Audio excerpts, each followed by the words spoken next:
Bonjour mesdames et messieurs, bonjour chers auditeurs, bonjour chères auditrices, bonjour à tous les élèves de la classe éclaireur pro vérité. Nous sommes en date du 13 novembre 2025. Merci au parrain Marius Koudou. Merci à tous les élèves de la classe qui nous suivent en ce moment. Merci de nous faire confiance. Aujourd'hui, c'est la voix du militant. Tous ceux et toutes celles qui voudraient prendre la parole, elle est très simple. Vous partez dans le Messenger, vous vous signalez par écrit, je souhaite prendre la parole. Et c'est avec beaucoup de plaisir que nous allons vous l'accorder. Mais bien avant le temps que les uns et les autres puissent se signaler, nous allons vous faire écouter cette vidéo et donner quelques explications. Entre-temps, ceux qui souhaitent parler, vous pouvez déjà vous signaler pour qu'on gagne en temps, puisqu'on en aura pour 1h20 minutes. Et donc, il est utile que vous puissiez vous présenter afin qu'on puisse vous donner la parole le plus tôt possible. Répéter une fois de plus. Toutes les personnes qui ont été arrêtées sont dans des procédures judiciaires. Certaines ont été condamnées, jugées et condamnées. D'autres sont encore en instruction. C'est le ministre de la Communication qui est en train de parler là. Il s'appelle M. Amadou Koulibaly. En français là, quand quelqu'un dit « je vais me répéter », ça devient un verbe transitif. Ça veut dire ce que j'ai dit là, je vais dire ça encore une fois, deux fois, trois fois, quatre fois, jusqu'à beaucoup de fois. C'est ça qui est répété. Il dit, il va encore dire à ceux qui n'ont pas envie d'entendre là, que tout change et tout évolue là. Il dit c'est à eux qu'il va parler. Il dit seuls les imbéciles qui ne veulent pas évoluer là, c'est à eux qu'il va parler. Et puis il va dire ça, et puis il va redire, et puis il va dire jusqu'à fatiguer. C'est ça qu'on appelle le verbe répéter. Il dit tous ceux qui ont été arrêtés, tous ceux à qui Gbagbo, Tidjam Tiam, Sorogium, tous ceux qui ont participé aux mauvaises actions, qui ont causé la mort des gens, qui ont causé la destruction des biens des gens, qui ont causé du mal aux Ivoiriens pendant les élections là. Parce que eux voulaient empêcher les élections là. Que tous ceux qui ont été pris là, même si vous avez 1 an, actuellement là, vous êtes en train d'être jugé, ou bien vous avez déjà été jugé. Il dit de bien vous dire ça. Ceux qui viennent s'arrêter, il y a des enfants là, ils ont 11 ans, ils ont entre 11 ans et 14 ans, et Dieu, il dit, ils savent dans quoi ils étaient, il n'y aura pas de pitié. Donc là, si vous ne savez pas que les humains changent et s'adaptent là, cette année là, on va vous montrer que les choses ont beaucoup changé. La loi va s'appliquer et elle sera dure. Il dit de vous expliquer ça. Toujours est-il que le processus judiciaire est engagé. J'entends bien ces appels au dialogue, mais c'est avant qu'il fallait les lancer. Il dit, il voit beaucoup de plaisantins en train d'aller prendre des imams, en train d'aller prendre des chefs de village pour se cacher, pour venir demander pardon. Il dit, mais en Côte d'Ivoire, là, chacun connaît son rôle. Ceux qui sont en train de demander pardon aujourd'hui, là, s'ils voulaient réellement demander pardon, là, ils devraient d'abord demander pardon à eux-mêmes. Ah, je me demande pardon, faut pas que je vais faire du mal aux gens. Je me demande pardon, je peux ne pas aller aux élections, mais je me demande pardon, faut pas que je vais empêcher les autres d'aller aux élections. Je me demande pardon, faut pas que je vais aller mettre la vie des autres en danger. Donc là, c'est pas après au moment où ils ont échoué, où ils ont fait tout ce qu'ils pouvaient, puis ils ont échoué maintenant là, qu'ils vont venir s'arrêter pour dire on demande pardon. Vous demandez pardon sur quoi? Ah, vous demandez pardon parce que vous avez échoué, pour que la prochaine fois là, vous puissiez bien planter le couteau dans le dos des gens. Il dit c'est plus le moment de demander pardon. Le pardon que vous êtes en train de demander là, c'est un pardon d'hypocrite. C'est un pardon d'homme faible. Et c'est un pardon qui est vénineux. C'est un pardon qui est dangereux. Parce que ce pardon-là, ça ne fera que vous encourager à faire encore plus de mal aux gens. Il dit donc quand c'est comme ça, là, le moment de demander pardon, là, ça c'est déjà dépassé. Parce que la justice, elle est indépendante. Et les affaires sont devant les juges. Donc là, il n'y a plus à faire de pardon dedans. Ne vous fatiguez pas. Les délégations que vous faites la nuit, là, que ce soit des délégations constituées d'imams, de prêtres, des chefs de village, des chefs coutumiers, là, des chefs de cantons, là, il dit, ça ne va pas servir à quelque chose. Donc ne vous fatiguez même pas. À plusieurs reprises ici, à ce pupitre, nous avons rappelé que force allait rester à la loi. Il dit, au moment où vous avez commencé vos conneries là, lui il est resté ici chaque mercredi quand il finisse le conseil des ministres là. Il vous disait que les conneries dans lesquelles vous allez vous engager là, que ça ne va pas marcher. Mais qu'en plus de ça, que ceux qui vont se mettre dedans là, ça ne sera pas comme les autres années où après on va demander pardon. Que c'est ça qui est arrivé maintenant là. Il n'y a plus pardon. Je vous dis ça simple. Il faut que les gens apprennent à respecter l'État. Cette pratique qui veut que nous violions les textes du pays et qu'après on fait appel à une armada de religieux, de chefs traditionnels pour venir demander pardon alors qu'on a été à la base de la mort de nombreux citoyens, de nombreux blessés et de nombreuses destructions de biens privés et publics. Je pense qu'à un certain moment, il faut pouvoir arrêter et que tous ceux qui commettent ces actes-là puissent répondre de leurs actes. Il dit, les chefs de village, avec les religieux pharisiens hypocrites, ceux qui vous comptez là, après avoir tué des pères de famille, après avoir brisé des vies, après avoir détruit les rêves, après avoir mis la vie des Ivoiriens en danger, vous pensez que la vie et la sécurité des gens, c'est un amusement. Et donc c'est tellement facile pour vous que vous pouvez mettre en danger la sécurité des gens. Et après, vous pensez que vos pardons là sont mieux que la vie des gens que vous avez fait tuer. Que vos pardons vont remplacer les biens des gens que vous avez détruits. Et vous ne demandez pardon qu'après avoir échoué. Si vous aviez réussi là, est-ce que vous allez demander pardon? Il dit ça là, c'est parce que vous ne respectez pas l'État. Parce que quand vous-même vous êtes au pouvoir, Babo, Bédier et autres là, de la manière vous ne respectez pas votre pouvoir là, vous pensez que vous pouvez manquer de respect au pouvoir de Alassane Ouattara et au pouvoir des Ivoiriens là. On va enlever ça dans vos yeux cette fois-ci. Ce que moi je suis en train de dire là, gros français là, nous on ne comprend pas. Donc moi je préfère dire ça dans français de village. Là quand c'est comme ça là, tu as bien compris là. Tu vas comprendre que ce gouvernement n'est pas un gouvernement de voyous. Ce que le ministre est en train de dire là, c'est ce que son patron lui a dit. Alors son patron Alassane Ouattara lui a dit. De venir dire là qu'il est idiot. Il ne peut pas se tromper. Donc là, tu vas te fatiguer, mais ce que j'ai dit, ça va te fatiguer là. Mais c'est ça, ça va te piquer dans tes boyaux là. Mais c'est la vérité que je suis en train de te dire. Et ça ne va pas te louper. Toi qui as donné ton enfant en sacrifice là, faut pas venir te plaindre qu'il a 11 ans ou il a 12 ans. Même s'il avait 1 an, il pouvait tuer les gens. C'est parce que c'est l'enfant le plus maudit de ta famille que tu l'as donné en sacrifice pour qu'il n'a qu'à aller tuer les gens. La société va s'occuper de le remettre en place et de le redresser comme il se doit. Donc c'est plus le moment de venir gueuler, de venir chialer pour dire gné gné gné, c'est comme ça, si je savais, ça c'est terminé.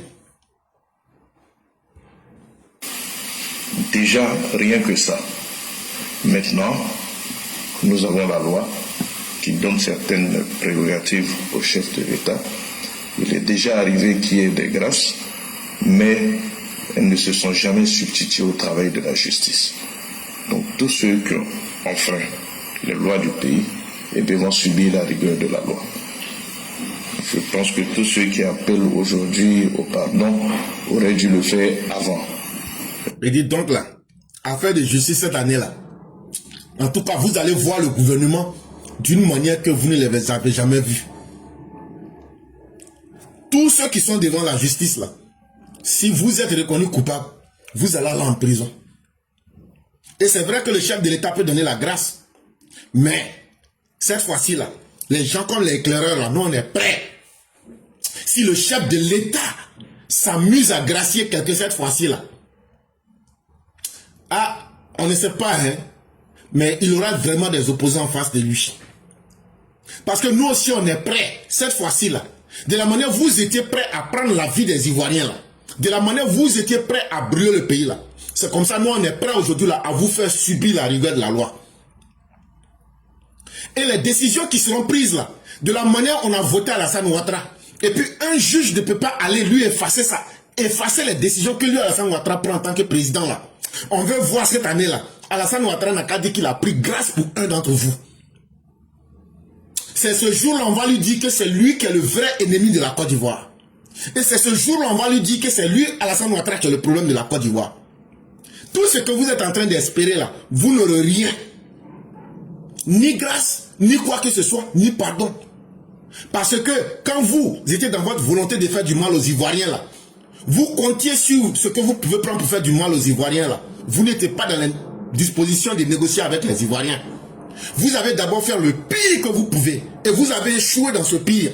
Et vous voulez qu'on vous demande pardon? Parce que gens, nous on est trop bêtes. Nous on est des idiots. C'est sur nous, vous allez faire vos expériences de la mort. Et quand ça échoue, vous nous dites, non, non, non, attendez, pardon, on vous demande pardon. La prochaine fois, on va mieux faire.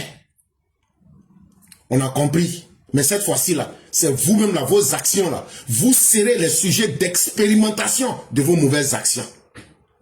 Et ça là, quand toi-même ce que tu sèmes là, tu dois récolter là. Tu ne dois pas crier ou même tu ne dois pas te plaindre. Nous avons eu pratiquement une dizaine de morts au cours de ces événements. Les enfants des gens que vous avez fait tuer là, ils disent ça fait 10. Vous les mettez où? Vous allez les ressusciter? Avant de demander pardon là. Donc leur vie là, ça ne vaut rien quoi. Et leur vie là, vous prenez ça pour vous amuser. Et ce que vous avez fait tuer là, donc vous pensez que votre pardon là, ça va construire le paradis pour eux, mais ça va leur donner la vie éternelle. Ou bien ça va les ramener à la vie. Et donc j'en dois vous pardonner parce que vous êtes qui? Parce que Dieu vous a créé, vous êtes mieux que tous les Ivoiriens. Cette fois-ci là, on va voir si c'est vous qui êtes des garçons ou si c'est nous qui sommes des garçons. Et dans ce que je suis en train de dire là, vos chefs, ceux qui vous ont mis dedans sont dedans. Hein? Tidjane Thiam, Laurent Gbagbo, Nadi Bamba, vous tous, vous êtes dedans. D'une manière ou d'une autre, vous allez répondre. Et écoutez très bien les propos. C'est vrai que c'est bien moins que ce que nous avons eu en 2020 où c'était pratiquement un peu plus de 80 morts. Mais chaque mort est une mort de trop. Vous ne pouvez pas faire élection. Vous ne pouvez pas faire votre politique tant que vous ne mettez pas la vie des gens en danger. Mais vous-même, vous n'êtes pas prêt à mettre vos vies en danger. Vous n'êtes pas prêt à mettre la vie de vos enfants en danger. Mais chaque jour, les Ivoiriens qui ne gagnent rien dans la politique, les Ivoiriens qui n'ont rien à voir avec la politique, vous prenez leur vie, vous vous amusez, vous mettez leur vie en danger, et après, vos pardons d'hommes maudits, de mécréants que vous êtes, vous venez vous arrêter, d'impies que vous êtes, de philistins, de pharisiens que vous êtes. Vous venez vous arrêter, on demande pardon. Donc, c'est vous qui savez vous moquer des Ivoiriens. Et nous, on doit accepter votre connerie de pardon. Vous allez comprendre cette fois-ci qu'il y a des vrais garçons qui sont en face de vous. C'est vous qui vous amusez avec vous-même. Moi, j'attends de voir un membre du gouvernement qui va venir dire que non, on doit demander pardon, mais ceci. Cette personne-là, on va jouer au rodéo sur son dos.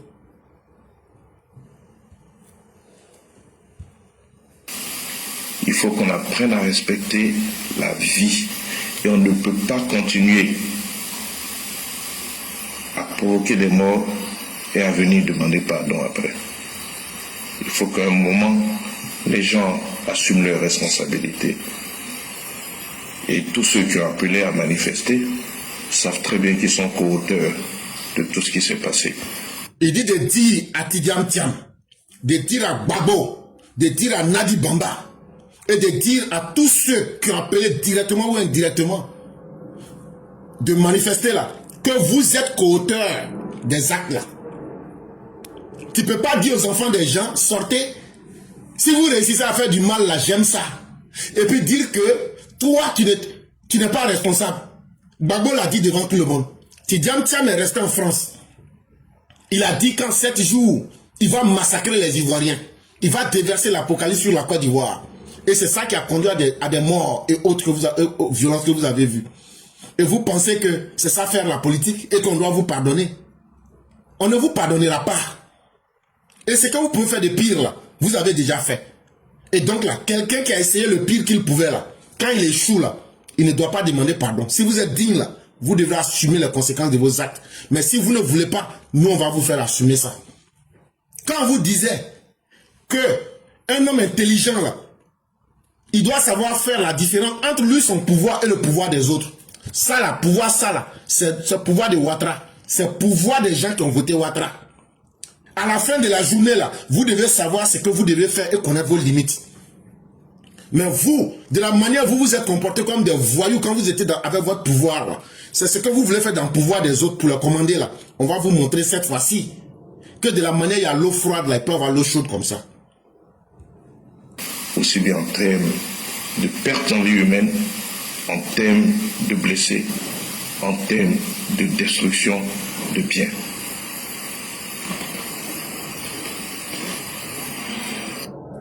Il dit donc vos appels irresponsables qui ont causé des pertes, des morts, des dégâts et des destructions en Côte d'Ivoire là. De la manière où vous étiez garçons là. Tant que les enquêtes vont remonter et que vos noms seront cités là, vous allez passer devant les juges, qui que vous soyez. Et donc apprêtez-vous et ayez la peau suffisamment épaisse. C'est de cela qu'il est question. Mesdames et messieurs, nous avons laissé du temps pour que ceux qui voudraient se présenter le fassent. Et donc, on va compter le nombre de personnes en fonction du temps disponible. On ne pourra plus prendre quelqu'un, c'est déjà terminé. On va pouvoir progresser. C'est une question d'efficacité. Et c'est une question de maximiser le temps que nous avons. Et donc, je vais compter le nombre de personnes. Et c'est celle-là que nous allons prendre. Nous ne prendrons plus personne. Parce que toute personne prise, ça sera un mélange de temps pour moi. Et nous ne pourrons pas nous permettre cela. Et donc, nous avons 5 personnes. On va accorder un maximum de 10 minutes à chacune des personnes pour pouvoir progresser. Et comme je l'ai dit, on ne pourra plus prendre encore d'autres personnes. Et donc, ceux qui souhaiteraient parler, vous pourriez peut-être attendre un autre jour.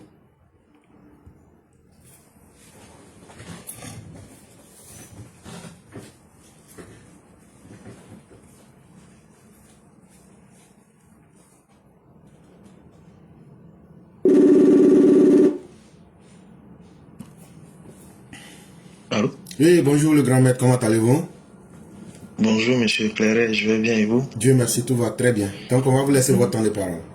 Ok. Moi j'avais 2 questions. La première, est-ce que dans notre système carcéral, est-ce qu'il existe les travaux d'intérêt général? Si jamais, qu'est-ce que vous en pensez de la mise en place de ce système? Oui, les travaux d'intérêt général existent. Ça dépend de la nature du crime. Et donc ça existe, oui, oui. Ok.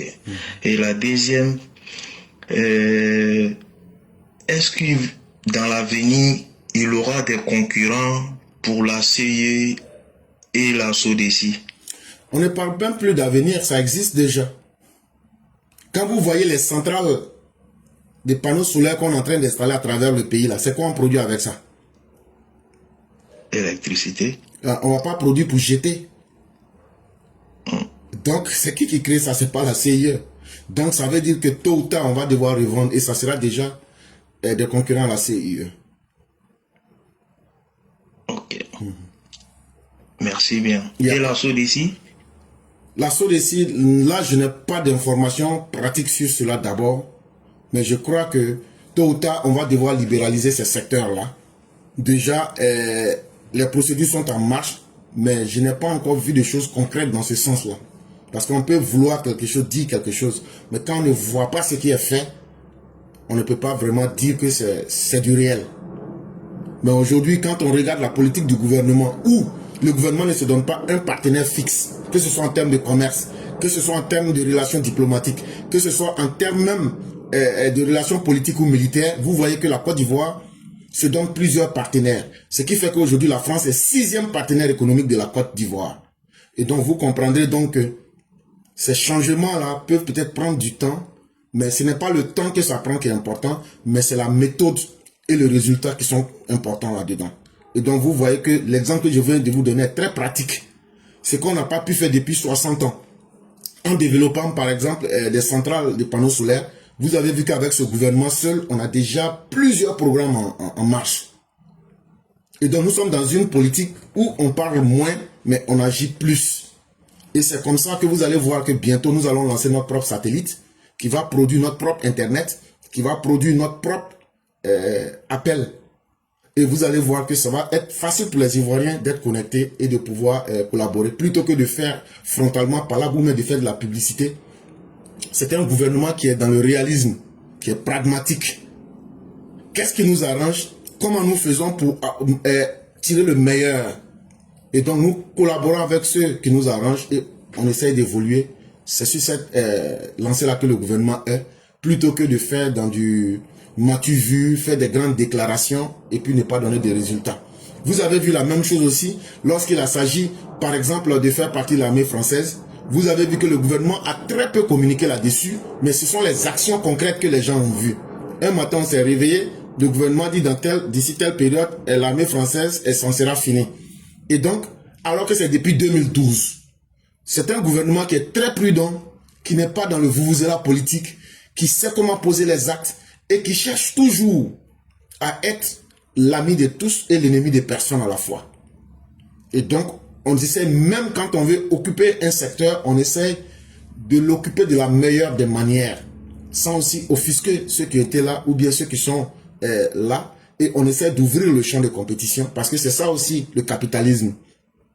Et donc, même si personne n'aime la concurrence, mais je crois que le capitalisme, même dans son droit le plus absolu, c'est le libre marché, la concurrence, la promotion de la concurrence.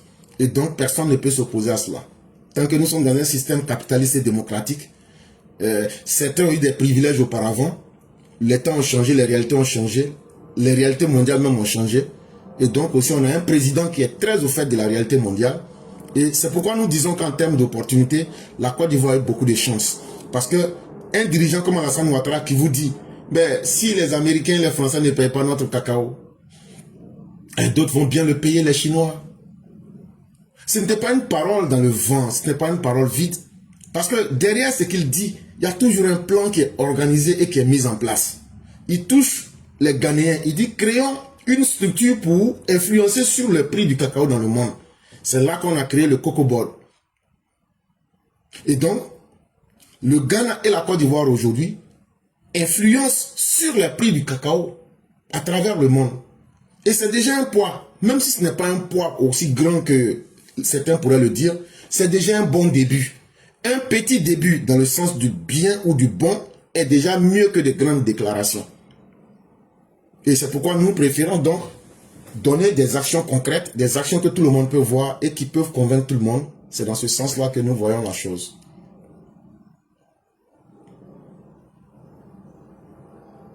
J'ai fini de répondre ici, peut-être vous avez peut-être à rebondir.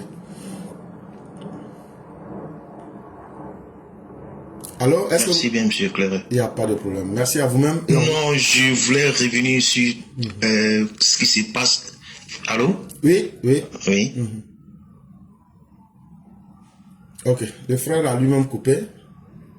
On va relancer peut-être pour voir si rapidement il peut aller.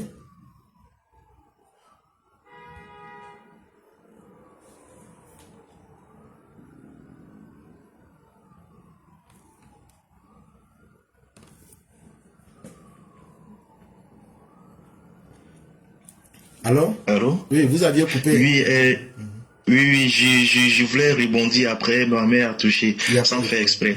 Je voulais, concernant ce qui se passe entre Sonko et Diomaye Faye, comment vous voyez la situation? C'est la séparation? Non, mais c'est un mariage entre un poisson et un crabe. C'est vrai, ils sont tous des animaux qui vivent dans l'eau, des animaux aquatiques. Mais c'est un mariage qui ne va pas donner d'enfants. Et le premier échec de ce mariage-là, depuis les premiers débuts, quand ils ont fait et qu'ils ont gagné là, moi j'ai donné ma conclusion. J'ai dit que ça va échouer. Et que ce n'est qu'une question de temps. Les émissions sont là, les gens peuvent prendre pour remarquer. Et pourquoi ça ne peut pas marcher? Parce que la première erreur même vient de la nature de cette association. Chers frères, Sonko pense que c'est lui qui a fait Diomaye Faye. Parce que les circonstances ont voulu que lui ne puisse pas se présenter. Et donc, il pense que c'est sa pitié qui a fait que Diomaye Faye est devenu président. Et donc, même quand Diomaye Faye gagne et qu'il nomme Sonko Premier ministre, Sonko pense en réalité que sans lui, Diomaye n'aurait pas été président. Sonko ne se voit pas à la place d'un Premier ministre. Sonko veut bien plus. Est-ce que tu sais que Sonko est en train de manipuler le PASTEF pour affaiblir le président Diomaye Faye? Donc, c'était une association malsaine en ce sens que celui aujourd'hui qui se pense être faiseur de roi va chercher à manipuler les règles ou bien à manipuler l'homme qui est au pouvoir. Or, celui qui est au pouvoir là, c'est lui que les Sénégalais ont voté. C'est lui qui va devoir répondre de tous les échecs. Et Sonko veut pousser Diomaye Faye à l'échec pour que les Sénégalais se disent pourquoi on ne va pas essayer avec lui-même. Et même dans leur rapport, il veut s'imposer à Diomaye Faye. Soit Diomaye Faye s'assume en tant que président pour répondre et assumer sa responsabilité face à l'histoire et face aux Sénégalais, ou bien il devient le pantin de Sonko, et s'il échoue, Sonko met toute la responsabilité sur lui. Mais tout naturellement, même si c'est toi-même, tu ne vas pas te laisser faire. Et donc ça va provoquer des petits clashs, ça va provoquer des petites mésententes. Ce n'est pas la première fois, mais tôt ou tard, ils seront obligés de se séparer.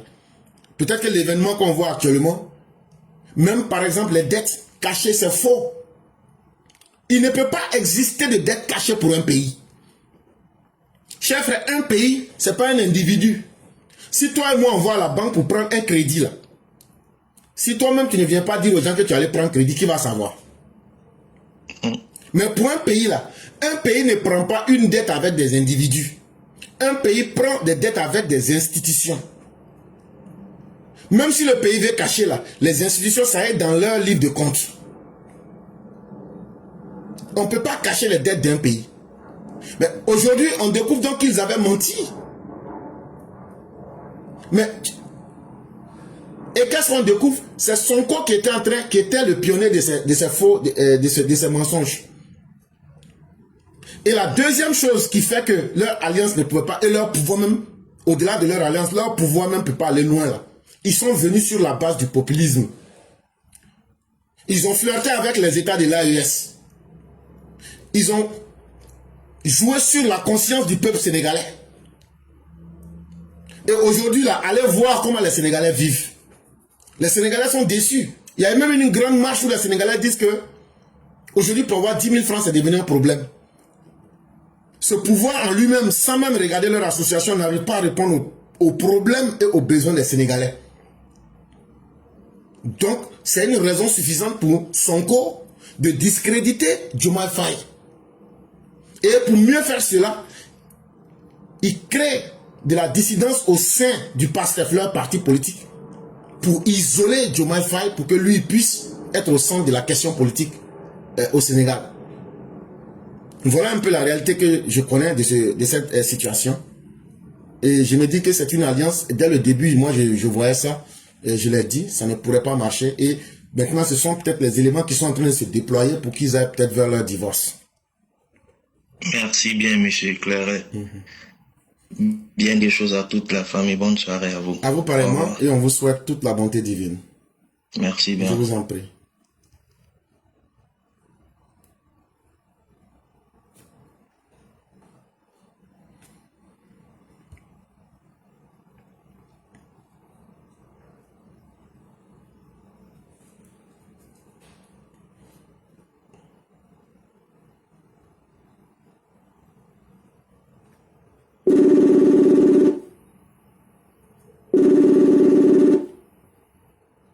Allô?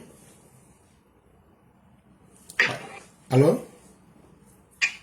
Allô? Bonjour mon combattant, comment allez-vous? Oui, ça va très bien, mon général, et vous-même? Dieu merci, tout va très bien. Donc on va vous laisser vos 10 minutes. Merci beaucoup, mon tonton, d'avoir me donné la parole. Et c'est un plaisir vraiment de prendre la parole aujourd'hui. Car c'est rare que nous sortons pour essayer de donner nos voix. Cela ne veut pas dire qu'on n'aime pas nos pays. On fait le boulot en bas pour essayer de partager de messages que nos grands maîtres nous ordonnent de partager d'ailleurs. Et pour commencer, je vais essayer de dire merci à mes grands maîtres. J'ai mis dans le commentaire que Dieu, merci à Dieu d'avoir nous donné éclaireur pour vérité au bon moment. Aujourd'hui, j'ai pas beaucoup à dire. J'ai que dire alhamdulillah et gloire à Dieu. Moi, mon rêve le plus absolu s'est réalisé lorsque le président Alassane a été proclamé président de la République de Côte d'Ivoire. Pourquoi je le dis? Nous avons 5 ans pour essayer de mettre nos trains en marche. Et j'interpelle tous les Ivoiriens qui sont opposés à Alassane Dramane Ouattara, que vous voulez ou pas, les dernières opportunités vont être données pour prendre le train de la Côte d'Ivoire. Ceux qui veulent, tant pis pour eux, soyez les bienvenus. Parce que la Côte d'Ivoire a besoin de tous ces petits maires-là pour essayer de construire ces pays-là. Mais ceux qui ne veulent pas, tant pis pour vous, que vous voulez ou vous voulez pas, l'OVIE là a déjà tout reçu. C'est les 5 ans là maintenant qui sont restés pour placer les pions qu'il faut pour nos Côte d'Ivoire. Mais j'ai un message pour l'OVIE. L'OVIE, tous les Ivoiriens sont fiers de ton travail. Tous les Ivoiriens sont fiers d'avoir un homme comme toi dans ces moments difficiles de la vie actuelle. Et mon message que j'ai à te donner, l'OVIE, cette plateforme que vous voyez qui s'appelle Éclaireur Pro Vérité, nous sommes des Ivoiriens modernes que vous avez souhaité les Ivoiriens nouveaux là. C'est nous. Parce que nous vous suivons. Mais il y a quelque chose que nous on n'aime pas chez vous. Et l'opportunité, Dieu est fort, hein, il vous a donné cette opportunité-là de faire ces barres-là propres. C'est la justice. L'objet, si tu vois beaucoup de personnes en étranger encore, c'est l'injustice. Parce qu'ils estiment vraiment que les politiciens là, ils font n'importe quoi et puis ça va pas quelque part. Donc pour cela, on vous regarde. On vous regarde, hein. Merci beaucoup, mon général. Merci infiniment, le grand soldat. Merci pour ce que tu viens de dire. Et je crois qu'en français ivoirien, on vous comprend aussi.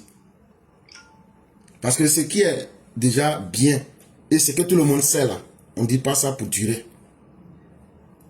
Le mandat du président là, de la même manière qu'on lui a donné ça, avec tous nos cœurs, c'est comme ça aussi qu'on veut que tout ce qu'on dit, qu'il y a des choses à corriger, ou bien là où il n'a pas réussi, c'est surtout sur ça qu'il doit travailler. Sinon, là où il a réussi, là, on n'a vraiment plus rien à lui reprocher. Mais là où il n'y a pas eu de travail, la justice, la construction de l'homme, l'homme qui va avec le travail qui est fait là, c'est ça qui a manqué. Et c'est sur ça qu'on doit travailler. Et tous les anciens modèles qu'on a fait, les faux pardons, l'amusement avec la justice, tout ça, ça doit définitivement cesser. Parce que c'est cet amusement-là qui fait que les criminels ont plus confiance en la violence. Et ça leur donne du temps pour adapter leur violence, pour pouvoir imposer plus de malheur aux Ivoiriens. Et quand de telles choses arrivent, nous les Ivoiriens et le peuple, on oublie même tout le bien qu'Alassane Ouattara a fait. En toute sincérité. Parce que faire le plus difficile et venir échouer sur ce qui était le plus facile et le plus normal là, on va aller expliquer ça à qui? Ah, toi tu as pu construire des routes, tu as pu mobiliser des grands fonds, tu as pu mobiliser, tu as pu protéger le pays, mais tu as laissé les bandits, tu as laissé les violents détruire et corrompre la société.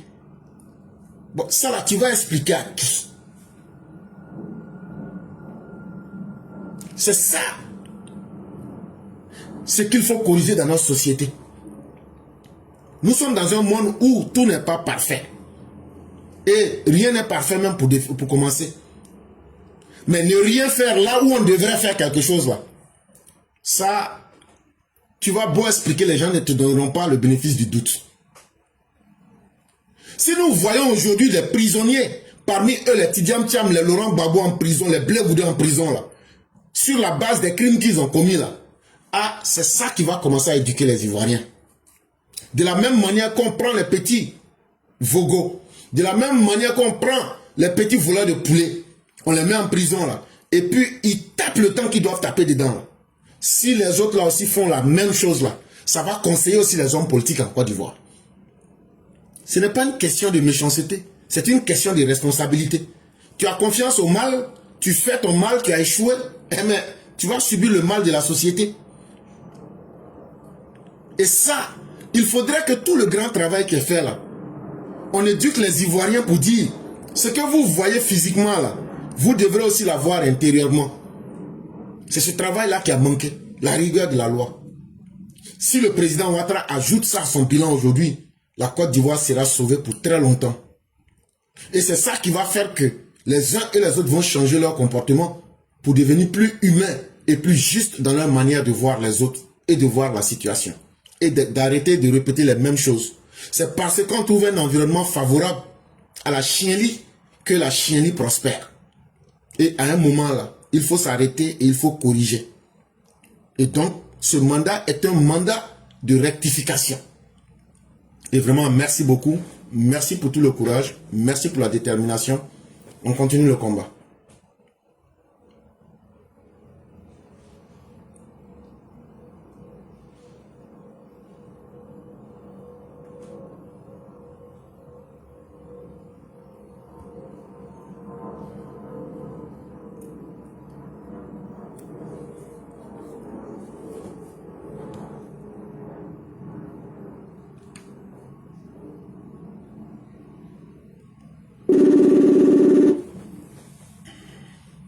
Alors?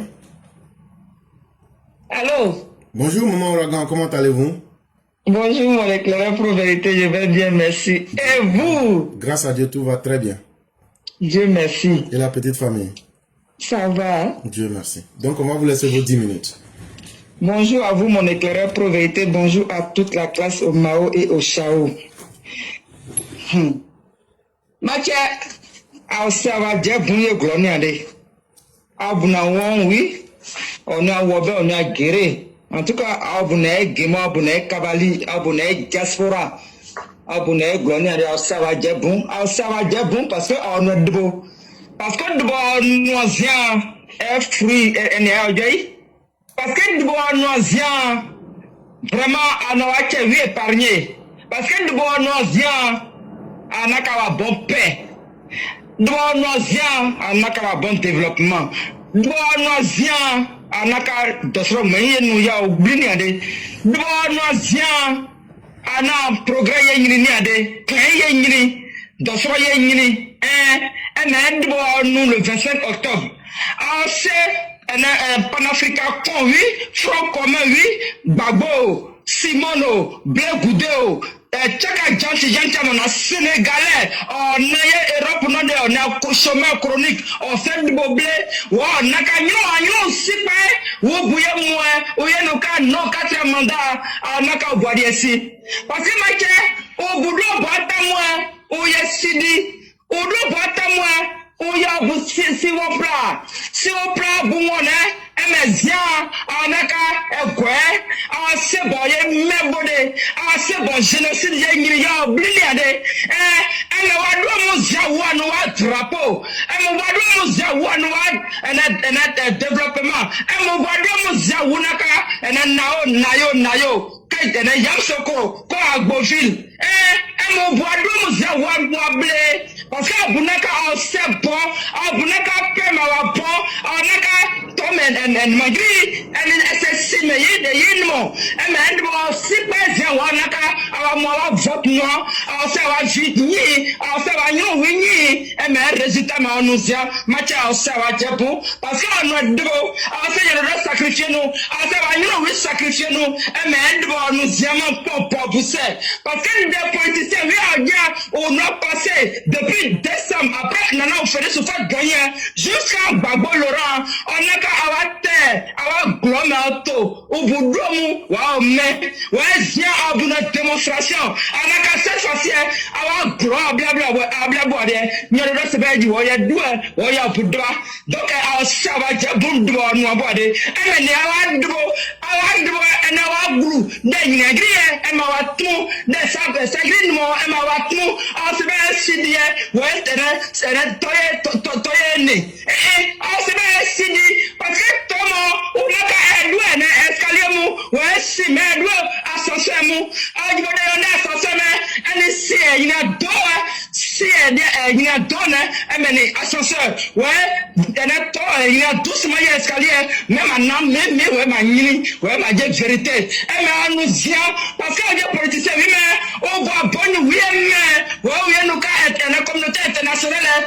du ani agwade o ma Alassane Dramane Ouattara on sait de noaje o je ñu witba et si parce que on boit front commun on a Côte d'Ivoire wanye sene do son tanya mu me so ouais ñu oui ene uye tuye kai o ñu oui mais nous pas programme nous pas programme on se voyait élection présidentielle moi on a ka ñu oui sacrifier nous on a ka se mais bon mais ouais adona yo meeting there on a président de la République on a bois en notation yo wa bois awa quartier there mais chere bon ça tie mais ben ene ñu oui naka wanye 7 jours Côte d'Ivoire ouais ye blue mo sini mo to onaka wa gbe na wa bruit wa ji ya wa bruit wa magazine de wa gi wa dide wa di ba nyude eme otu o fe no ka o sipa ye wa ye me amu SM na adotumo bode onaka notation onaka wa pa o va petite idée parce que abo no utiliser o bo anyiro wa no miss univers wa anyiro wa na miss monde o bo anyiro ne Europe wa anyiro wi no o bu be o ye yi gla o ya anyiro wi na eduke no men mo gi o bo anyiro e étudier no ye Europe o bu ya bu commander no gla ya wa body men de tie you win like our Bob man. I don't go to throw you poor, or your college you poor, or your university you poor, or your and door and my dear, or your consumer, your bunia, and my pharmacy, my apprentice, and my bon. And now, bon, you with the wood ministry, who be deputy, who be presidential. Mais on peut pas aussi mais bon et nous voyons à souhait au bout député au bout maire au bout ministre au bout président de médias et là naka c'est bon ouais viens on naka nous na fnedie au point nous ne pas on naka au bout maire et mon naka nous pour juger nous parce que ma justice n'est important parce que justice n'est important mais nous c'est justice nous na fnedie on imagine beaucoup nous gagner mais Côte d'Ivoire c'est pas urgent mais aya sunu wa ya du papa wa ye play wa da ye moins oh bout mo play mais plus de balai moi c'est play on play et take a jam on naka o ya se zu Côte d'Ivoire libérer moi c'est français ni bagbo mo on no friend here mais pendant ce temps le nom au moins Alassane Boa on a qu'à coger demande c'est demande à Djibo ah dit mais on voulait une discussion non ouais mais journée ni on a qu'à kanika ba naka sebo ba mache en seba debout parce qu'on va bien protéger on va voir de vote est important mais en tout cas on va vie où il y a ça on a qu'à sebo mais aujourd'hui vous avez décidé de dire oui à vos voix et non à vos vies dans vos vies là vous avez protégé aujourd'hui chez vous là-bas ils peuvent plus dire génocide ouais ils peuvent plus dire oui aujourd'hui nos parents sont tombés non ceux qui ont voulu se faire sacrifier, qui ont filmé en allant là-bas pour dire ouais, qu'ils sont prêts pour en découdre avec la CEI, avec les habitants de l'autre côté qui n'avaient pas de problème, mais ils ont fait des vidéos pour dire qu'ils vont attaquer les gens. Et si aujourd'hui, on dit qu'on va les juger là, c'est un enfant de 10 ans, de 9 ans, s'il était chez lui à la maison là, jamais il est venu le prendre pour aller le jeter à la maca. Mais des indignes, des parents indignes qui ont élevé les enfants, et puis c'est Bobo qui les a éduqués là. C'est l'opposition même sans exception qui les a éduqués, qui vont dire aujourd'hui qu'on a qu'à les faire sortir de prison, mais ça, je vous dis toujours que malgré qu'ils sont partis, élections là, ils sont tous de connivence. Il n'y a pas son moitié et puis il n'y a pas son bon. Cela c'est même. Donc aujourd'hui là, c'est aujourd'hui. Papa, donc, ce que tu dis là, il faut rester dessus.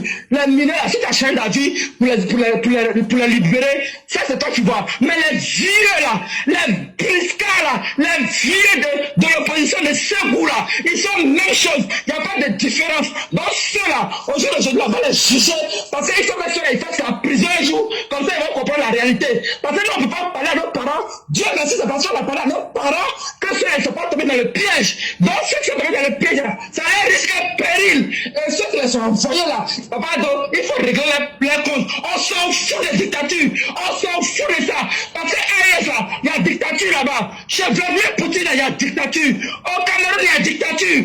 Partout où ils disent qu'ils sont panafricains, là, il y a dictature là-bas. Mais c'est la Côte d'Ivoire qui devient le problème de panafricanistes là. Donc on dit non et non et non. Ta gentillesse là, il faut penser à nous aussi. Parce que nous on ne demande pas l'argent, on ne demande rien du tout. Nous on veut qu'il y ait la paix en Côte d'Ivoire et que les gens respectent la loi et que ces gens ils aillent en prison, ils vont goûter. Parce qu'il y a un petit morveux qui se fait appeler Benito en Suisse ici, qui fout la merde. Et puis après quand il amadoue les gens, ils sont n'importe comment, un petit micro comme ça qui raconte sa vie de merde, qui en réalité travaille chez les gens et comme par hasard, ça fait une année lui il travaille pas dans l'entreprise. Entreprise de quoi? Entreprise de fake news, entreprise de désinformation, entreprise d'intoxication. Et lui là, il va se lever, c'est lui aussi qui va dire libérer, je sais pas, le micro qui est en prison là-bas, qu'elle a jeté en prison là. On s'en fout de ça. Parce que sa maman là, elle dit qu'elle prie Dieu, qu'elle est dans l'église. Et puis toi, tu encourages ton enfant à faire les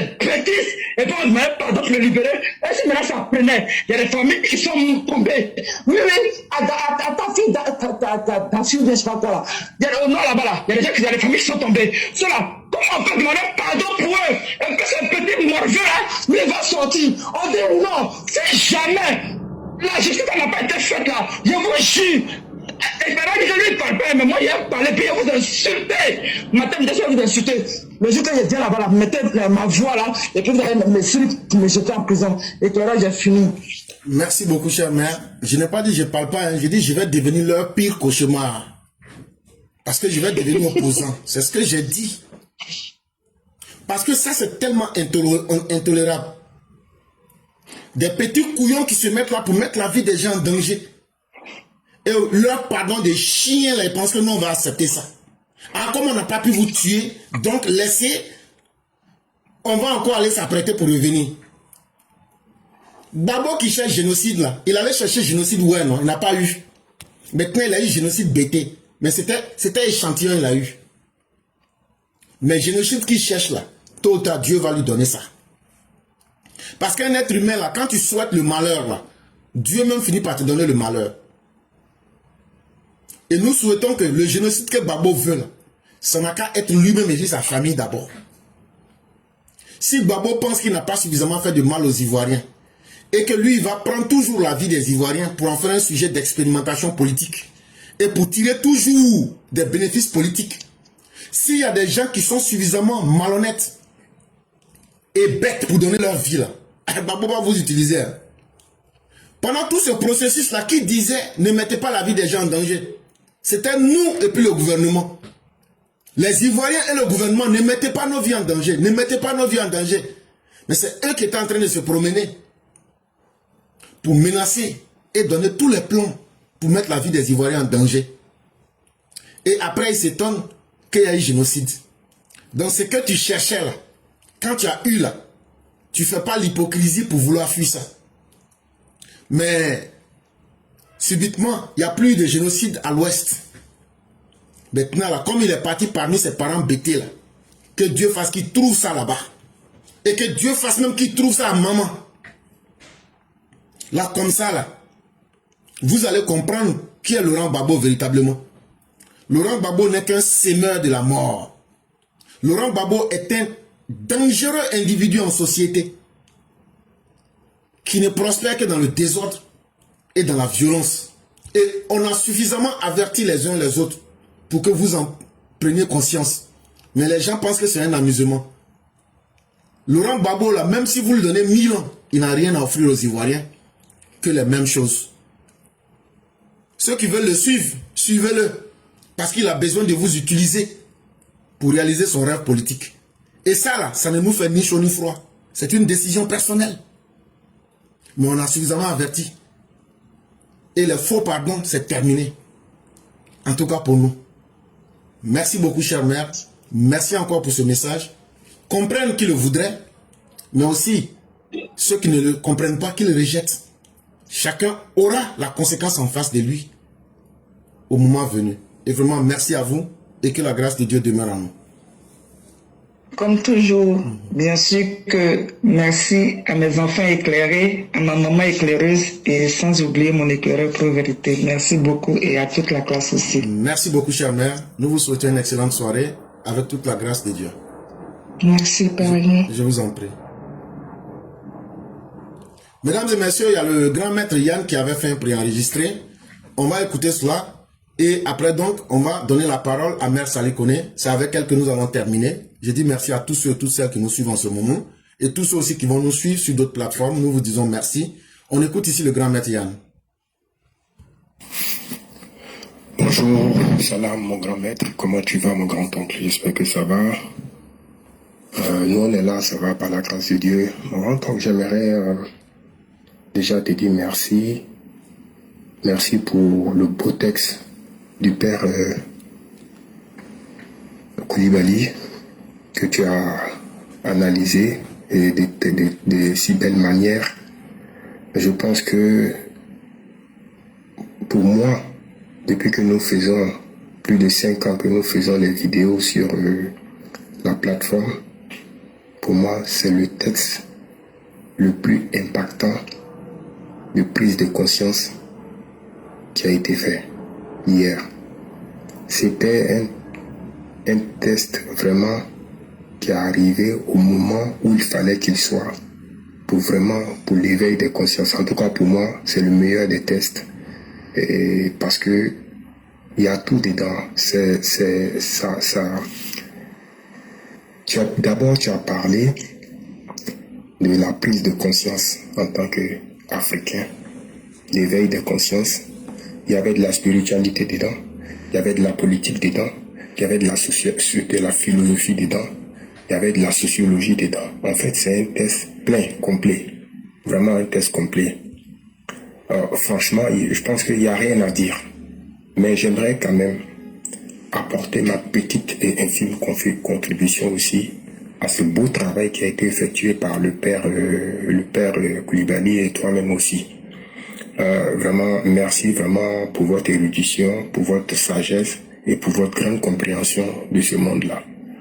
Alors, j'aimerais aussi rentrer dans quelques détails pour parler de la domination économique à travers, je m'inspire toujours du test, parce que c'est des idées aussi que j'avais, mais qui n'étaient pas vraiment très structurées, qui me venaient comme ça et là, auxquelles je réfléchissais. Bref, donc pour dire quoi? Simplement pour dire que tout ça a commencé à travers vraiment c'est l'impérialisme, mais ça a commencé aussi les méthodes, les stratégies. J'aimerais aussi mettre l'accent sur les stratégies. La première stratégie, c'est qu'on nous a imposé un système qui, au début de l'économie, c'était l'économie vraiment avant la guerre mondiale, la deuxième guerre mondiale. Je pense qu'il y avait une économie qui était plutôt basée sur la rigueur. C'est pour ça que souvent on entend parler de rigueur budgétaire, sur l'austérité. Et les économistes d'avant étaient très rigoureux. L'argent ne se dépensait pas pour se dépenser. L'argent, fallait thésauriser l'argent de telle sorte que cet argent-là devienne une valeur, un signe de richesse. Après la Première Guerre mondiale, on est passé à une nouvelle phase d'économie. L'économie qui était basée sur la rigueur et surtout un sou c'était un sou, est passée maintenant à une autre vitesse avec les États-Unis qui ont aidé les Occidentaux à pouvoir gagner la guerre, ont imposé une nouvelle vision économique à ce continent-là. Et du coup, l'argent est devenu maintenant un moyen de montrer sa richesse. Mais qu'est-ce que les États-Unis, pour aider les Occidentaux, qu'est-ce qu'ils ont fait? Nous, on vous aide, mais à condition que, culturellement, vous donnez accès à nos cultures à travers les médias, comme tu l'as dit dans le truc, dans ton exposé d'hier, ton analyse d'hier, à travers les médias. Et c'est ce qui s'est passé. Donc, on est rentré dans ce qu'on appelle le capitalisme de séduction, où l'argent, avant les riches d'avant, ils ne se montraient pas. Ils étaient discrets, mais maintenant, on est passé dans la phase qu'on appelle la culture du divertissement, ce que vous appelez l'advertising. Donc on est rentré dans ça, dans cette culture de divertissement qui a fait qu'aujourd'hui, tout est basé sur les dépenses, tout est basé sur la consommation à outrance. Et ça se voit même aujourd'hui à travers la fabrication, l'obsolescence programmée des biens que nous utilisons comme les téléphones. Un téléphone, tu peux l'acheter à plus de 500 €. Au bout de 2 ans, 3 ans, il ne marche plus. Voyez? Et tout ça, c'est fait exprès pour que nous soyons des consommateurs. Mais moi, ce que j'aimerais dire, là où vraiment mon intervention est très importante, il faudrait que nous, parce qu'en général, c'est la classe moyenne qui consomme le plus. C'est nous qui n'avons pas assez d'argent qui consommons le plus. Il faudrait que nous aussi, nous essayions aussi de faire très attention. Parce que le marketing publicitaire et le divertissement culturel fait qu'aujourd'hui, on n'a pas cette conscience-là à travers les réseaux de pouvoir nous maîtriser. Nous devenons des consommateurs compulsifs, des consommateurs émotionnels. Nous consommons par rapport à l'émotion. Vous voyez, souvent on peut avoir une paire, comme elle est blanche, on a vu la même rouge, tout de suite parce qu'on a vu ça inconsciemment, parce qu'on a peut-être vu ça avec l'un de nos chanteurs préférés ou bien l'un de nos joueurs préférés, paf, on se lance dans un achat incontrôlé. Vous voyez, quand même Apple fait sortir ces appareils, ils en font un événement international. Ça dit, c'est comme si on n'avait jamais vu un téléphone, quoi. Quand je vois des personnes un peu partout dans les grandes capitales qui font les queues, qui veillent même sur place devant les magasins pour être les premiers à avoir le iPhone, iPhone 5 ou iPhone 15 ou je sais pas. Mais tout ça, pourquoi? Parce que on rend le produit précieux. Et surtout, l'achat du neuf. L'achat du neuf aussi, c'est quelque chose auquel nous devons faire très attention. Le neuf, c'est juste quand il est dans l'emballage. Une fois qu'il sort de l'emballage, il n'est plus neuf. Donc, mais tout ça, pourquoi on insiste dessus? On insiste dessus pour que, à travers cet appareil-là, on se sent exceptionnel. À travers cet achat-là, on se sent exceptionnel. Pourquoi? Parce que ça nous est présenté comme ça. Et nous devons faire attention à tout ça. Même maintenant, les appareils même qu'on pouvait faire réparer, personne ne fait plus attention à ça. Et ça pèse sur nos budgets. Ça pèse beaucoup sur nos budgets. Et ça nous empêche, nous, la classe moyenne, de nous en sortir. Mais en vrai, quand on regarde, on voit que c'est parce qu'on a des dépenses supplémentaires qui ne servent absolument à rien. À rien. Mais on n'a plus cette conscience-là parce que le travail a été fait en amont sur notre subconscient, à travers le marketing, à travers la publicité, à travers les réseaux sociaux. Donc, une manière aussi de nous en sortir, c'est de faire très attention aujourd'hui avec le marketing du divertissement qui, à travers le foot, à travers les événements mondiaux, comme les Cannes, comme la Coupe du Monde, nous pousse à dépenser. Et je pense qu'on voit que le pouvoir d'achat est en train de baisser. C'est-à-dire qu'on permet tout aux consommateurs, mais on restreint les producteurs. Donc on restreint les producteurs, surtout on essaie de contrôler leur fiscalité, mais les consommateurs, on leur donne libre cours à la consommation. Et ça aussi, ça fait que aujourd'hui, cette classe moyenne-là devient de plus en plus pauvre, s'appauvrit, et les minorités bourgeoises et les minorités les riches qui ont de l'argent deviennent de plus en plus riches. C'est à nous aussi, en tant que population, en tant que peuple modeste, de faire aussi beaucoup attention à nos objets de consommation quotidiens.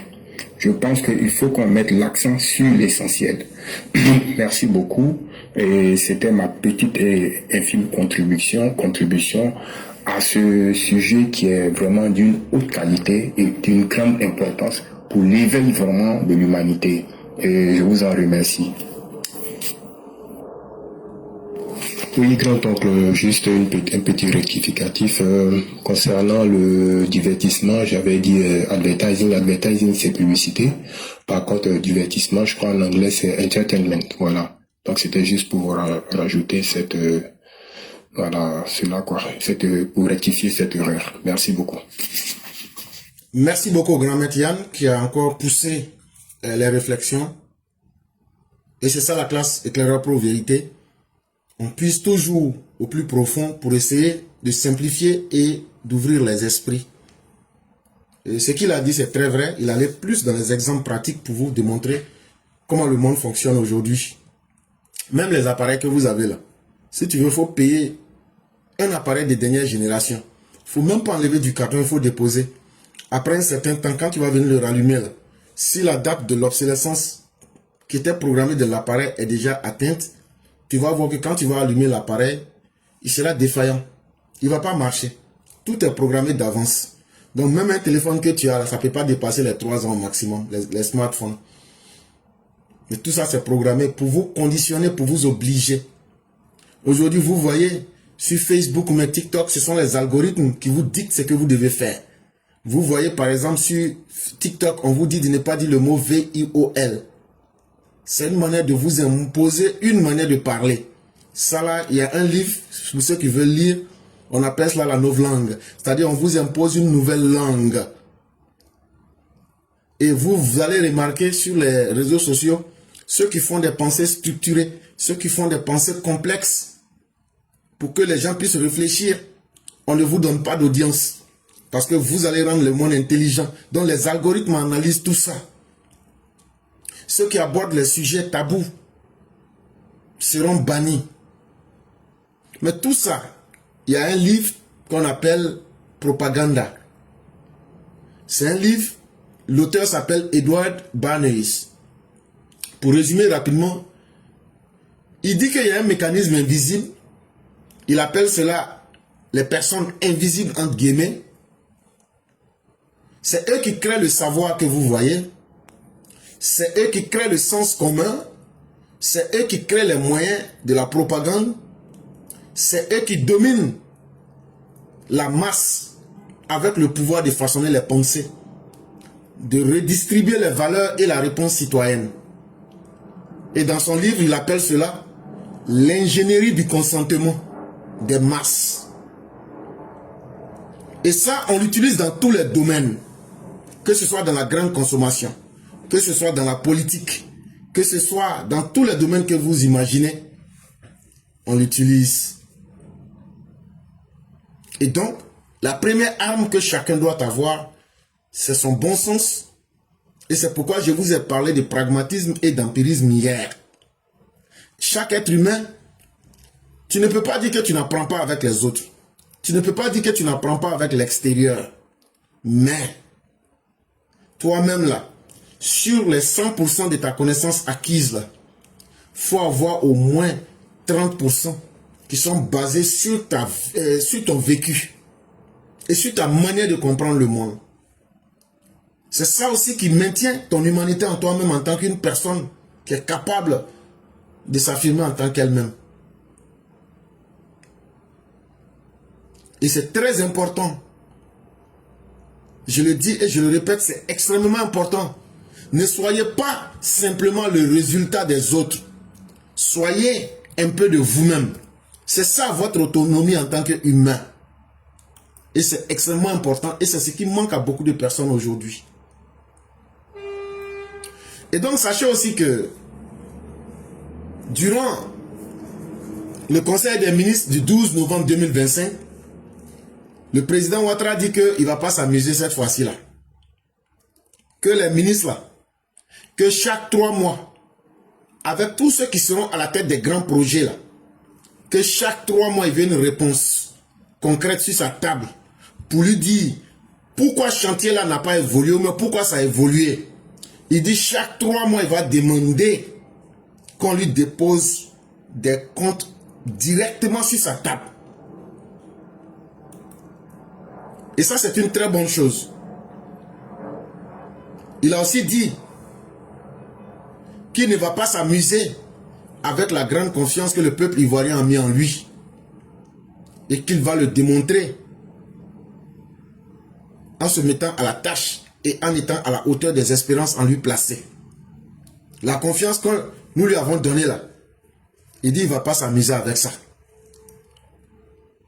Ce qui veut dire que tant que ce que nous voulons rentre dans le cadre du droit et de l'idéal de construire une société juste avec une grande ambition et dans la solidarité, dans la paix, dans la prospérité, le président Ouattara sera toujours là pour le travail et surtout le travail bien fait. Et moi j'aime ça beaucoup. Depuis on est en train de construire un pont, ça ne finit pas. Quand on demande, on dit c'est les génies. Il dit chaque 3 mois, là, le génie là, on va aller le chercher pour l'enlever. Mais tous les projets qui ont commencé là, chaque 3 mois, c'est mieux tu vas finir ton projet sur chaque 3 mois. Si tu te retrouves 2-3 fois là, toi-même tu sais ce que tu vas subir. Donc à bon attendeur, salut. Nous passons donc à la toute dernière personne qui est Mère Sali Kone. C'est elle qui va s'exprimer.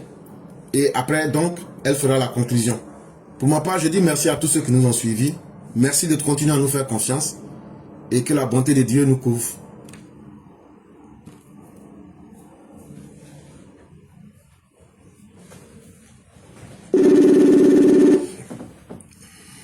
Allô?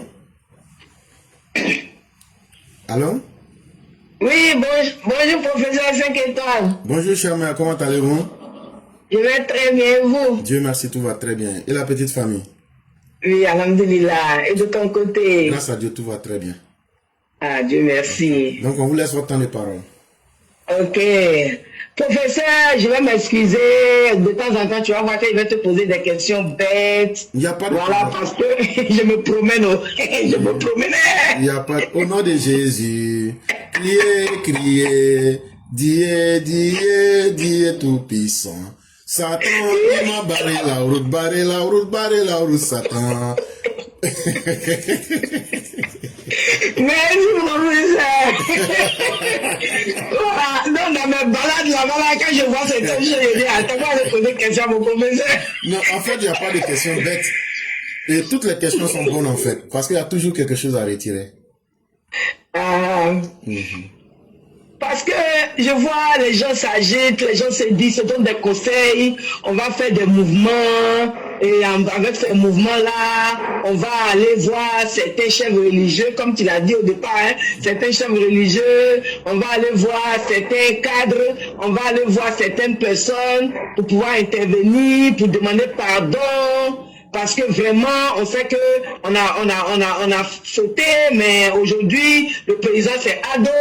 Donc, il faut qu'on fasse des mouvements qui vont vraiment porter sur la toile. Et avec ça, on va aller se présenter pour demander pardon. L'éclaireur, est-ce à dire que ces gens-là se foutent de la justice ivoirienne? Oui, en fait, ces gens se foutent non seulement de la justice ivoirienne, mais bien avant la justice elle-même, ces gens-là se foutent de la vie des Ivoiriens, en fait. Et pourquoi? Parce que c'est tellement facile d'aller demander pardon. Mais c'est à qui on demande pardon?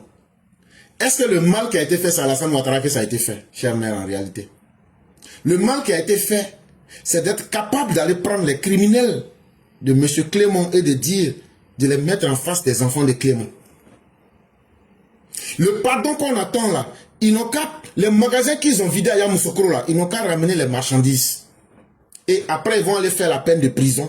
Quand ils auront fini là, c'est après ça qu'on peut demander pardon. Ce que nous disons est très simple. Mais dans le même lot, il y a des gens qui cherchent de la publicité. Qui sont dans le matu vu.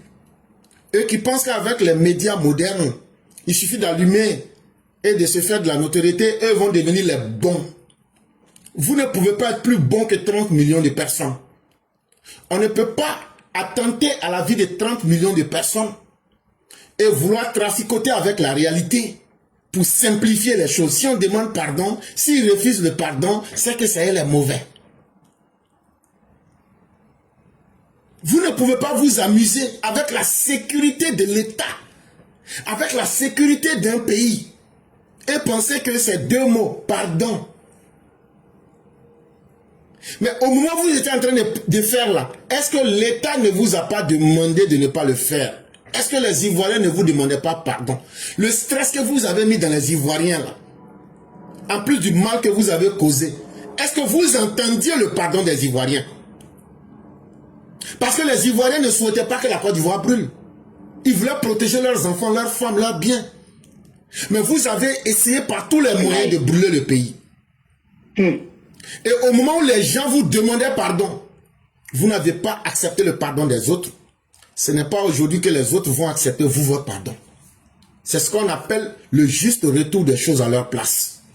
Ce que tu n'as pas pu accepter et donner aux autres là, tu ne peux pas imposer que les autres te donnent cela. Ça, c'est dans l'ordre naturel des choses. Maintenant, revenons dans les faits. Chers, mais les juges qui sont là à l'école là-haut, eux sont là à l'école pour faire quoi? Pour perdre leur temps. Et pour que, après toutes ces années d'études, quand eux viennent, ils donnent le résultat de leur travail, on vient dire, bon, c'est vrai, hein, ce que vous avez fait là, c'est pas mauvais, hein, mais on s'en fout de ça. Pardon. Pardon, il y a P-A-R-D-O-N.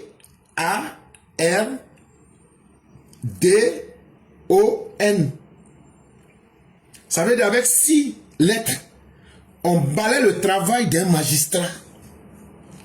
Quand un magistrat prend une décision, nous on a 6 lettres. Quand on colle l'on dit, c'est mieux que le travail d'un magistrat. Son école qu'il a fait là, l'argent que ses parents ont dépensé là, c'est 0. Et derrière cette réalité, les gens veulent imposer la culture du désordre en Côte d'Ivoire. Ceux qui sont en train de demander pardon là, ce sont les ennemis de la Côte d'Ivoire. Ce sont les promoteurs du désordre en Côte d'Ivoire. Parce que le pardon qu'ils demandent là, ce pardon-là a quel bénéfice? Qu'ils viennent nous expliquer. Ce pardon-là, est-ce que ça va amener les malfaiteurs à changer? C'est parce qu'ils ont peur aujourd'hui d'assumer les mauvaises conséquences de leurs actes là, qu'ils sont en train de demander pardon. Mais est-ce que pour autant, leur accorder ce pardon, ça va les faire changer pour devenir des gens bien? Non. Jamais. Donc, ils sont en train de ruser avec la société. Et tous ceux qui les aident dans cette pratique à saboter la justice sont aussi des ennemis de la République. Claire. Parce que le procureur l'a dit, tous ceux qui vont aider directement ou indirectement les malfaiteurs, vous pourrez être aussi sous les sanctions.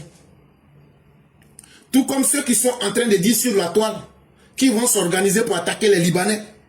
Hier, il l'a dit, si vous les attaquez, vous allez répondre devant la justice. Ça, c'est les Libanais. Maintenant, et ceux qui se sont attaqués à tous les Ivoiriens. En fait, cette culture de l'irresponsabilité, là, si nous n'y mettions fin, si les gens avaient réussi leur coup, s'ils avaient réussi à bombarder la centrale qui fait le transfert de gaz à Jacquesville, là, qu'est-ce qui allait se passer aujourd'hui? Vraiment.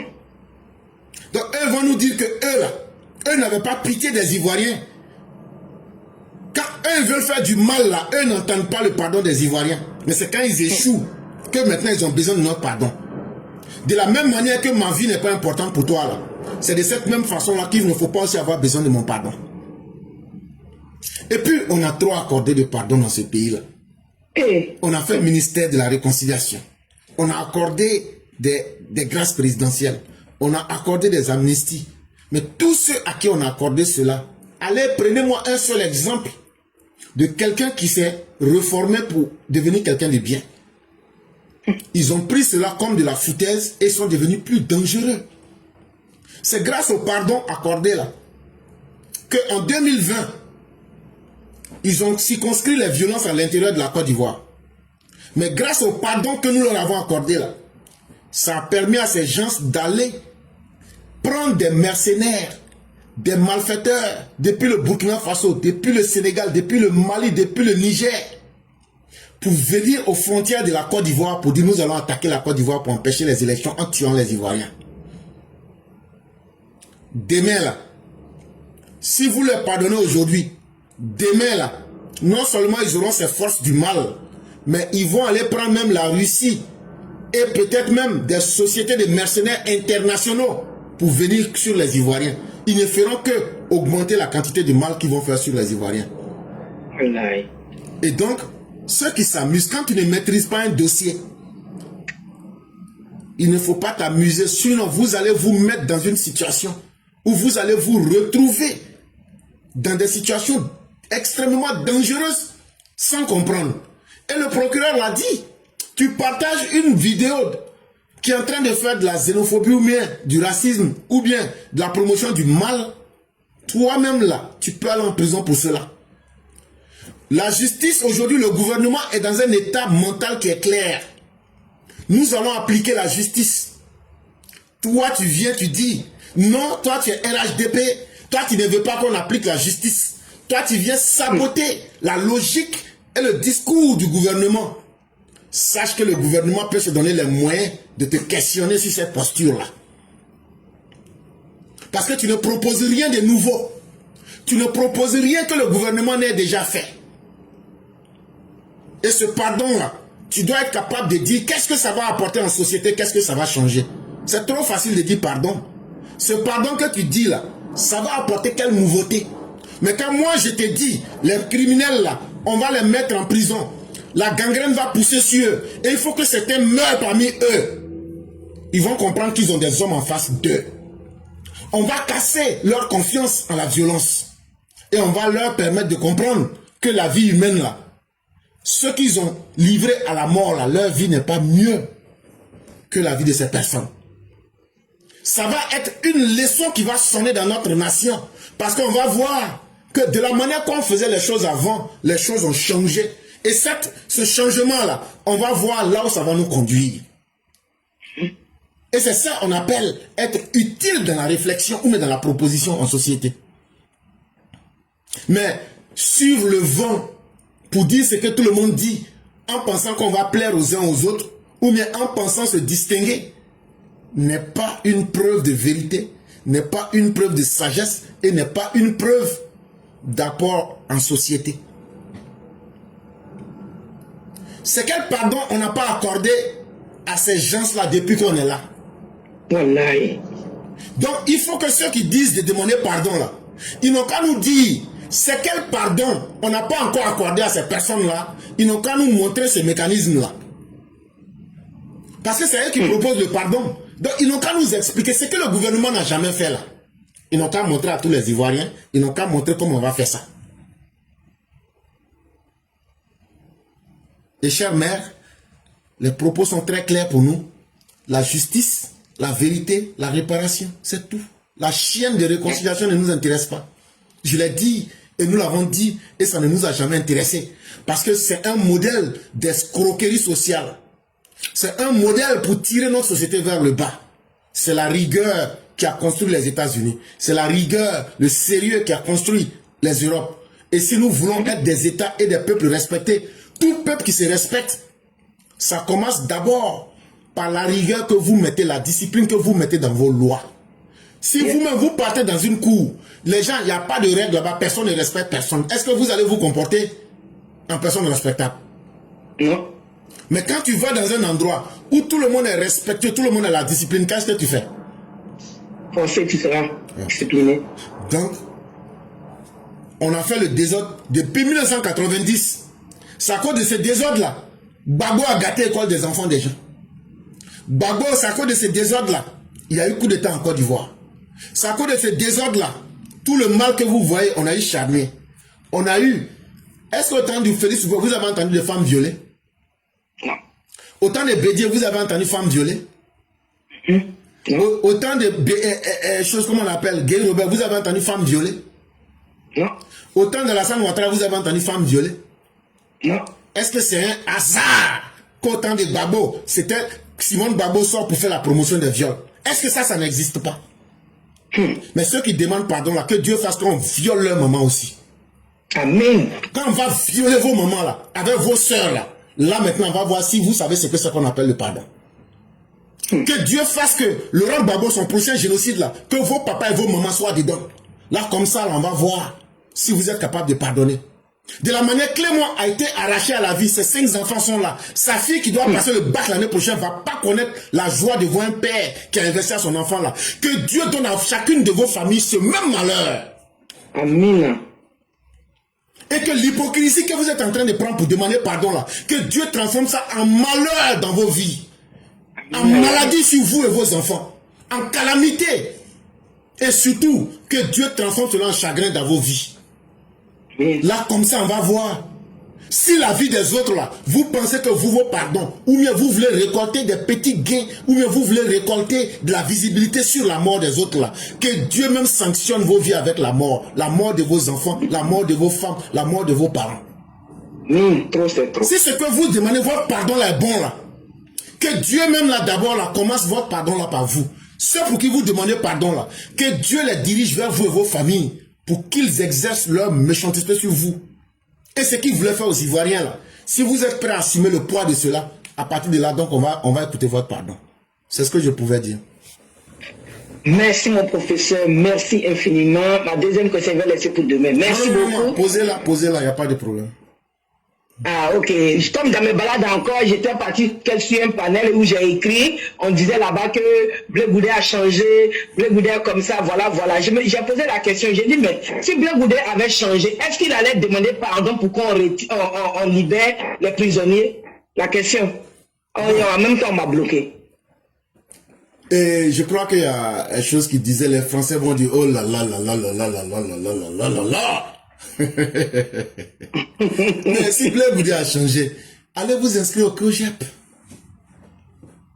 C'est comme ça que je vais répondre, chère mère. Si vraiment Blé Goudé a changé, là, ceux qui sont convaincus que Blé Goudé a changé n'ont qu'à aller s'inscrire au COJEP. Aussi simple. Allez, et il a changé, il est devenu bien, non? Allez vous inscrire au COJEP, prenez vos cartes et puis militez pour le COJEP. Parce que la réalité est en face de tout le monde. Les criminels qui sont en prison, là, si Blé Goudé avait vraiment changé, là, vous venez d'écouter le porte-parole du gouvernement. Ça veut dire, lui, il est assis devant le président. Le président lui dit, voilà ce qu'on va faire. Il sort, il vient nous expliquer. Mais, Blé Goudé dit, les criminels, là, il faut les libérer. Ça veut dire, le discours officiel de Blé Goudé contredit la pensée et les actes du président Alassane Ouattara. Merci. Vous n'avez pas dit Blé Goudé a changé. On attend que vous partiez prendre les cartes de COJEP. Si vous n'êtes pas dans l'hypocrisie et dans l'irresponsabilité, allez prendre les cartes de COJEP. Et ayez le courage de tenir le discours que Blé Goudé tient. Les faits que je vois sont clairs. Quand il dit que quelqu'un a changé, ça veut dire qu'il est devenu bien. Et comme il est devenu bien là, tenez les propos que Blé Goudé tient. Blé Goudé dit, les gens qui ont tué les Ivoiriens là, libérez-les. Alassane Ouattara dit hier à son porte-parole, va dire, on ne va pas libérer quelqu'un. Est-ce que ça là, ce sont les choses qu'on a inventées? Maintenant la question c'est pourquoi Blé Goudé demande de libérer ces voyous alors qu'il s'oppose au discours du président et à la philosophie du président Alassane Ouattara. C'est parce que Blé Goudé est le chef d'une milice. Est-ce que c'est moi je le dis? Il faut taper. J'ai mis toutes les preuves. Si Blé Goudé n'est pas content, il n'a qu'à me convoquer à la justice. Je vais aller mettre les faits. Mais le COJEP là qu'il a là, quand je vous dis allez prendre carte de COJEP là, allez prendre. C'est une milice. Ce sont les miliciens du FPI là, qui sont en prison là. Ils ont besoin d'eux pour faire leur combat. C'est pourquoi Blé Goudé dit, on n'a qu'à laisser, faites-les sortir, on va toujours continuer la même violence.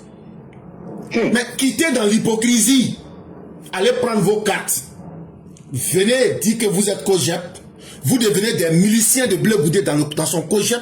Ce mouvement violent et barbare de miliciens. Et puis on va continuer le combat. Vous vous opposez à la République. Vous vous opposez au mal que vous avez fait en demandant l'impossible aux Ivoiriens. Mais cette fois-ci, vous allez trouver des hommes en face de vous. On aura le cœur plus dur que l'acier. Et on ne se laissera pas pénétrer par quoi que ce soit. Ni par vos escroqueries, ni par votre hypocrisie. On va appliquer la loi dans sa violence la plus froide. Je dis bien, on va appliquer le droit dans sa violence la plus froide. Tu as commis un crime, tu vas en subir les conséquences. Moi, j'ai 11 ans, j'ai 14 ans. Mais ce sont les enfants criminels qui sont les pires.